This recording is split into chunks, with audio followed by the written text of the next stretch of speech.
CORD leader Raila Odinga, who named his firstborn son, the late Fidel Castro Odinga, after the Cuban leader, paid a tribute to the fallen revolutionary. Raila says that the former Cuban leader was a true leader who refused to bow to pressure from the international community and held on to his ideologies. You need to know that Fidel Castro is the person, one of those people who stood with Africa at the time of need. At the time of colonial oppression, at the time of racial oppression, apartheid in South Africa, it is Fidel Castro who stood with the Africans. That's why Mandela revered and respected Fidel Castro. From that, Majority Leader Aden Duale has said he will table an adjournment motion in the National Assembly to expose CORD leader Raila Odinga's corruption. He said the motion will seek to investigate Raila's role in corruption within CORD-led counties. Duale says Raila has been silent and defensive on corruption cases facing CORD counties and governors. Duale was speaking at Losuk area in Samburu County during a fundraiser for Losuk Ward Women's Group.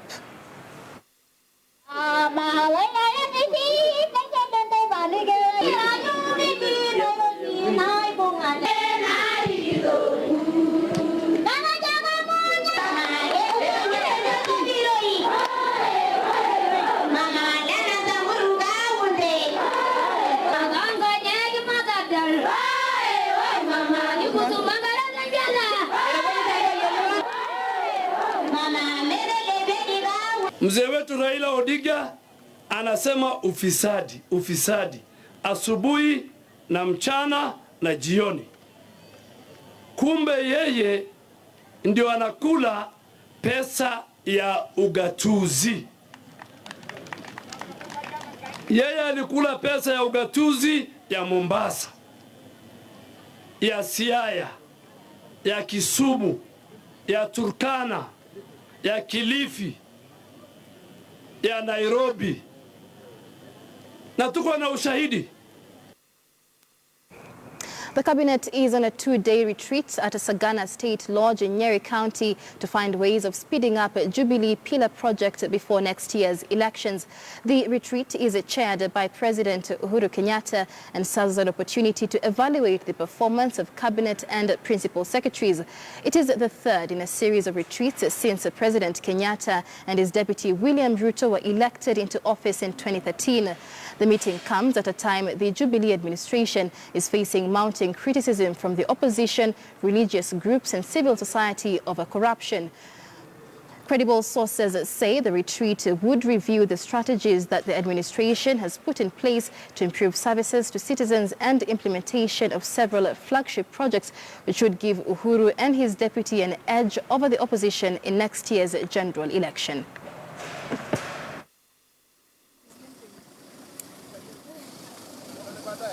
Thank you.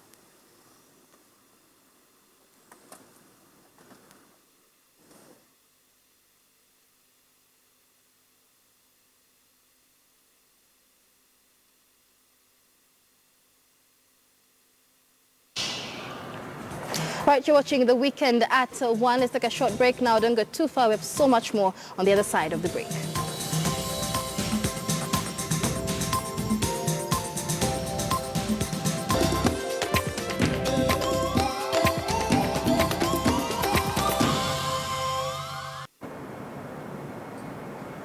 All right, welcome back to The Weekend at 1. Now, Ford Kenya's National Governing Council meeting is currently underway at the Bomas of Kenya. Over 300 delegates are attending the meeting that may endorse Bungoma Senator Moses Wetangula as the party's flag bearer in the 2017 general election.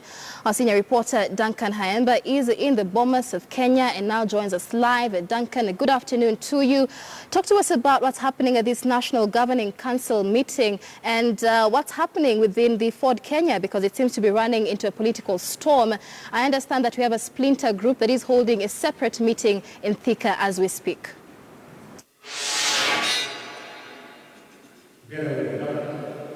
Attacked by Thank you, Michelle. Yes, we are coming to you live from the Bomas of Kenya, and right behind me, the program is underway. The Ford Kenya fraternity are actually converging for a special delegates, a general council with a section of delegates, about 500, 600 of thereabout. Of course, the meeting is a culmination of a 3-day meeting that began at the Manzoni Lodge on Thursday evening.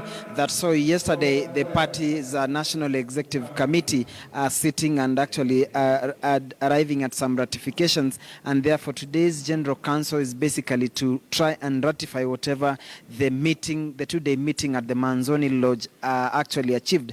But what I've been able to gather is that the delegates that are here, of course, part of the reason they are converging is to give the party leader Moses Wetangula the green light to contest for the presidential ticket with the other leaders within the CORD fraternity. And again, the second aspect will be ratification of the party's disciplinary committee to expel some of the members who have since ditched the party for Jubilee Party. And then the third aspect will be to allow the party leader Moses Wetangula to negotiate with other coalition partners with a view of settling for one presidential candidate. And then the fourth aspect will be that the party will be unveiling its National Elections Board, that the members here or the governing council here will be ratifying the same. So that is what we'll be expecting. Some of the pronouncements that have actually been delivered by the Deputy Party Leader Kakamega Senator Boni Halwale is that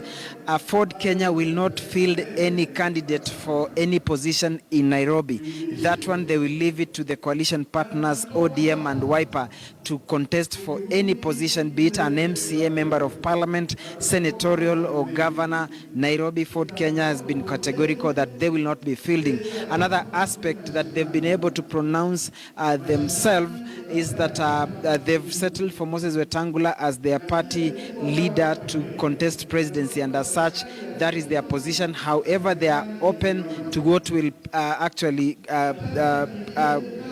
take shape once the partners within the coalition agree on who will be the flag bearer. Who is here? Wiper Party leader or the co-principal within CORD, Kalonzo Musyoka, has walked in a few minutes ago. ODM Secretary General Agnes Zani is also in, and we've also seen Senator Judy Sijeni of Wiper. So those are some of the other coalition partners that are here to actually be part of the delegations of the Ford Kenya team that will be actually engaging on 2 or 3 aspects. So we'll be keeping you posted in our subsequent news bulletins as things unfold here. On behalf of the team here, this is Duncan Haimba. Over to you, Michelle. All right, many thanks, Duncan Haimba there, joining us live from the Bomas of Kenya, where Ford Kenya Party is holding its National Governing Council meeting today.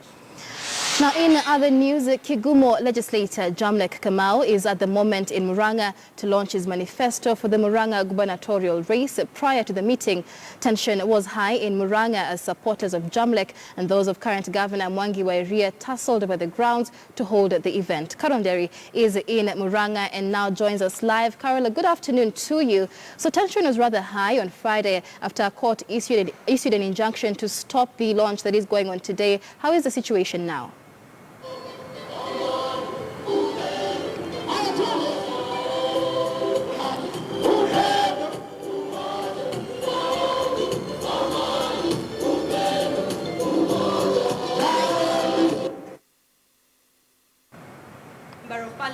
All right, and so that is what is going on in Murang'a as we speak. Kigumo Member of Parliament Jamlek Kamau is about to launch his campaign manifesto for the Murang'a gubernatorial seat, but there has been quite a bit of controversy between supporters of Jamlek Kamau and supporters of the current Governor Mwangi wa Iria, especially in relation to the grounds where this campaign manifesto is being launched.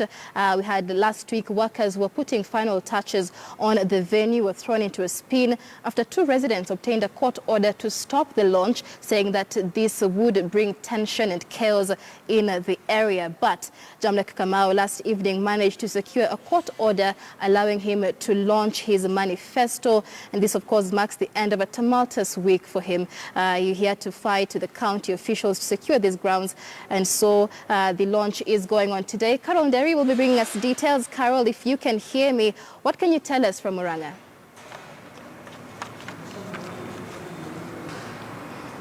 All right, we seem to have lost Carol Nderi. We'll be going back to her in the course of the bulletin. Now, police in Njoro sub-county in Nakuru have nabbed 9 suspects for practicing and abating female genital...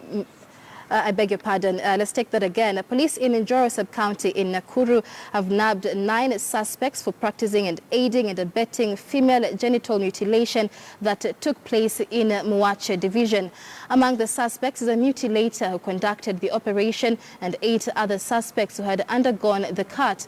They were arrested last night in a house that the operation took place and taken to Likia police post. They are expected to be arraigned before Nakuru Law Court on Monday to face charges against the offense.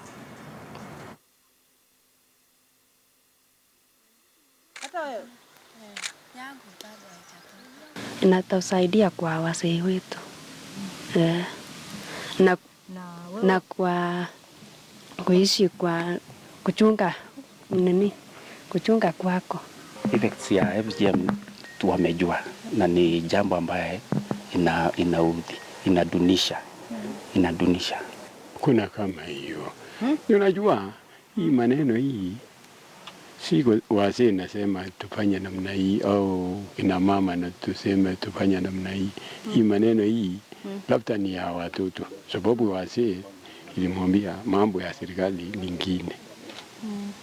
Lakini kitu mimi naendelea ni kusomea tu. All right, let's have a recap of our previous story now. Kigumo legislator Kamau is at this moment in Murang'a to launch his manifesto for the Murang'a gubernatorial race. Prior to the meeting, tension was high in Murang'a as supporters of Jamlek and those of current Governor Mwangi wa Iria tussled over the grounds to hold the event. Carol Nderi is in Murang'a and now joins us live. Carol, good afternoon to you. What is the situation in Murang'a as we speak? A very good afternoon to you, Michelle. We are in Murang'a County for the launch of the manifesto by Kigumo Member of Parliament, that is Jamlek Kamau, who is vying for the gubernatorial seat. Definitely the political temperature in Murang'a County has gone up. And just now we are talking to Jamlek Kamau, the man of the moment. Kindly join us on KTN News. You are launching your manifesto. Clearly the temperatures, the political temperatures in Murang'a County, they are palpable. Yes. So many people here at Mombi Grounds. Could you perhaps tell us about this bid that you have? You're launching your manifesto today at Mombi Grounds. Yes, indeed. I am launching my manifesto today here at Mombi Grounds. You remember I had talked about it earlier and said that I would want to let the people of Murang'a know exactly what I have in store for them, just in case they vote for me. And I'm almost very confident right now that they're going to vote for me in coming elections. And I didn't want to just go to them without any clear way of telling them exactly what they would expect from me. And therefore, what I embarked on doing is to come up with a plan of action, including a manifesto, which details exactly what we intend to do in the next 5 years. And that is basically what we came in to do here. Of course, you understand there were some problems there, including some people trying to block me from coming to hold this function today. God is great. We are able to hold it today. And again, I would want to tell all Kenyans, irrespective of their political affiliations, it is time for us to start talking in one language. It is time for us to love each other and know that leadership comes from God. And above all, we must at all times, and especially here in Murang'a, when they start pouring manure, we must start playing mature politics and not manure politics. All right. You say mature politics and not manure politics. That's quite interesting. Mheshimiwa, perhaps you could tell us about the guests at your function today. I've seen the Deputy Governor from Murang'a County, that is Bwana Gakure Monyo. I've seen a couple of MPs from Murang'a. I've seen Kamande Mwangi, Alice Wahome. I think Ndirongo Kangata, I've spotted him at the podium. These are people who are seemingly siding with you, and especially the Deputy Governor from Murang'a County being seen at your function. Yeah, what would you have to say about that? Well, I don't see anything out of the ordinary with anybody coming to my function. The only person who I will not expect to come to my function is that person who is opposing me. because this is my manifesto, and I expect that perhaps they also would have their own manifesto. And therefore, what the number of guests you've seen here today, including those who are in the county government, I think is a clear indication that something is amiss in this country. All right, thank you very much. Bwana Jamle Kamau will be joining, or you'll be joining us again later. I'm informed that we are running out of time, but thank you very much for joining us on KTN News. Thank you, and good luck in your bid. Thank you very much. You have been talking to Bwana Jamle Kamau, the gubernatorial candidate, or one of those who are vying for the gubernatorial seat for Murang'a County. It has been heated, especially between him and the incumbent, that is Murang'a Governor Mwangi wa Iria. We have seen, bit exchanges in the past, and with this manifesto, there were hitches initially on the launch. He wanted to do it at General Ihora Stadium, but apparently, in his words, he said that that bid was blocked by the governor, and that is why they are here at Mumbi Grounds in Murang'a County. But of course, we are keeping tabs for you and letting you know what is happening here in Murang'a County. Back to you, Michelle. All right, Carol and Derry, thank you so much for that report. She joins us live from the Mumbi Grounds in Murang'a County, where Kigoma Member of Parliament Jamle Kamau is launching his campaign manifesto for the Murang'a gubernatorial seat. And it is on that note that we wind up this edition of The Weekend at 1. We thank you for watching. My name is Michelle Ngele. Our sign language interpreter is William Sila. On behalf of the entire team, we wish you a good afternoon.